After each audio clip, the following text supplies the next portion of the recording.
Franz Castro, nakikiusap na. Ayaw makulong? Tawag dyan, karma. O eto, todo paliwanag dyan sa Bilyonaryo News Channel tungkol sa ikinaso sa kanya. Eto, panoorin ang video. Anong kaso sa inyo? Other forms of child abuse. Child RA abuse? Halatang kabado. Pinalakad daw namin sa dilim yung mga bata, na umuulan, ganun daw. Ang nagsampa ng kaso, ang gobyerno, specifically Gobyerno. sino? Anong ahensya?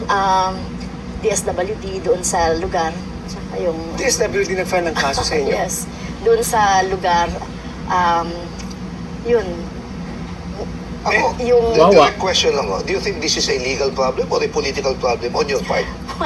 sa amin, political problem yon so that time. We. So alam naman natin yung naging papel namin ng makabayan doon sa about doon sa budget, sa confidential funds, yung mga posisyon namin sa ginagawa ng Duterte administration that time.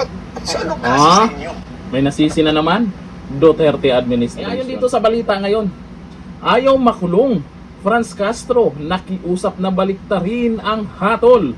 Sa gitna ng banta ng pagkakulong, nakiusap sa korte ang kampo ni dating ACT Teachers Party List Representative Franz Castro na baliktarin ang hatol laban sa kanya matapos maghain ng motion for reconsideration sa Court of Appeals. Teka, idadaan na lang ba sa pakikiusap? Paano kung solid talaga yung ebidensya, Franz Castro? Ito ay kasunod ng desisyon ng CA na pinagtibay ang hatol na guilty laban kina Castro at dating Bayan Muna Representative Sator Ocampo at ang parusang 4 hanggang 6 na taong pagkakakulong. Sa kanilang motion, hiniling ng depensa na muling suriin ang batayan ng hatol at ibalikwas ang desisyon ng CA. Kaya pala nasa labas pa siya. Nag-ugat ang kaso sa Solidarity Mission noong 2018 sa Talingog, Davao del Norte kung saan inakusahan sina Castro at Ocampo kasama ang 17 iba pa na umano'y humawak ng 14 na minor de edad nang walang wastong pahintulot ng mga magulang o otoridad ayon sa naging pagtingin ng hukuman. Malamang may mga ebidensya yan. Malamang baka itong mga magulang din isa sa mga nagreklamo dyan. Tapos sabihin, politika daw.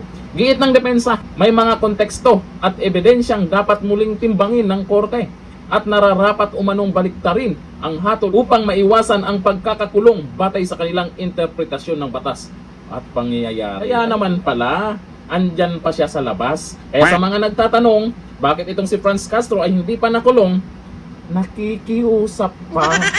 Pero siguro naman hindi nadadaan sa pakikiusap yan. Nagdedepende sa ebidensya yan.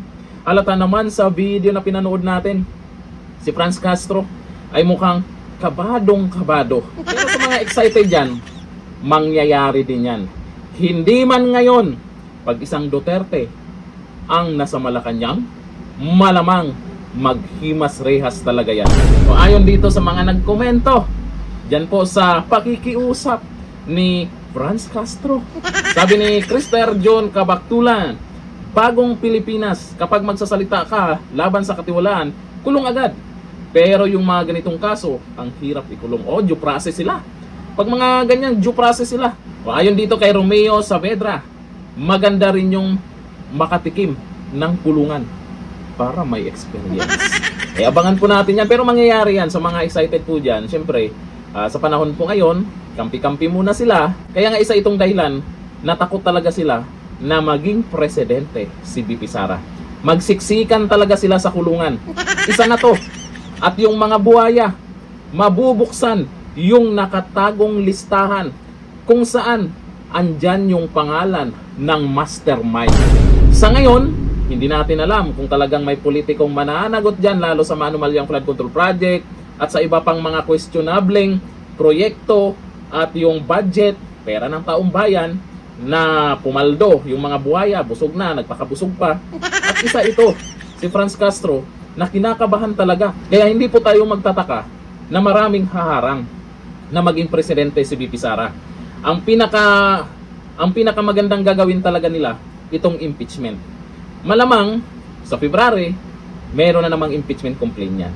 Kung sakali man, kung sakali man na ma-impeach si VP Sara. Naku po, malaking gulo yan. Lalo na ngayon, nakikita nyo naman yung trust rating ni VP Sara kumpara sa katapat niya na negative na. Tapos itong si VP Sara pa ipa-impeach nyo. Nako, maraming magagalit sa inyo. Mas maganda siguro makipagtulungan na lang kayo sa taong bayan. Kahit wag nyo nang pansinin yung Duterte, Marcos, doon kayo makinig sa taong bayan kung ano yung gusto nilang gawin nyo. Karamihan ngayon ang sigaw, mga kurakot, ikulong na yan. Mga kurakot. O sino yung mga kurakot na yan? Pangalanan. At yun ang inyong imbestigahan. Hindi yung pag-initan yung mga nagbubulgar kung sino yung kurap, yung mga nag-iingay na dapat managot yung kurap. Pero ang masasabi ko lang naman dito kay Franz Castro, congratulations, hindi ka pa nakulong. Pero wag kang mag-alala, darating din ang oras na yun. Hanggang dito na lang, thank you. Bye-bye.